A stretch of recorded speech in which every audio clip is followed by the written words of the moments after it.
ఒకసారి గుర్తుకు తెచ్చుకుంటే విశ్వవిద్యాలయాలన్నీ నాశనం అయిపోయినాయి జగన్ హయాంలో. ఖచ్చితంగా విశ్వవిద్యాలయాలలో రాజకీయ జోక్యాలన్నటువంటిది గత 10 ఏళ్ల నుంచి లేదా గత 10 ఏళ్ళు అనుకోవాలి, రాష్ట్ర విభజన అప్పటి నుంచి, విభజనకు ముందు నుంచినే ప్రారంభమైంది.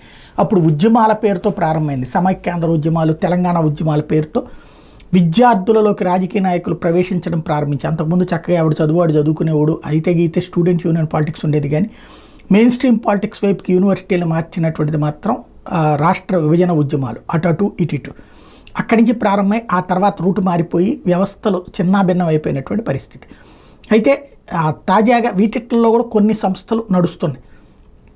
ఆంధ్ర యూనివర్సిటీ మీద విపరీతమైనటువంటి దుష్ప్రచారం జరిగింది, నాశనం చేసేసారు, ఆ యూనివర్సిటీ రెప్యుటేషన్ పోయింది, దాంట్లో ఎవడు పట్టించుకోవట్లేదు అన్నట్టు. ఖచ్చితంగా గతంతో పోల్చుకుంటే విద్యా బోధన మారింది అంటలో అతిశయోక్తి లేదు, చెడిపోయింది అన్నటువంటి దాంట్లో అతిశయోక్తి లేదు.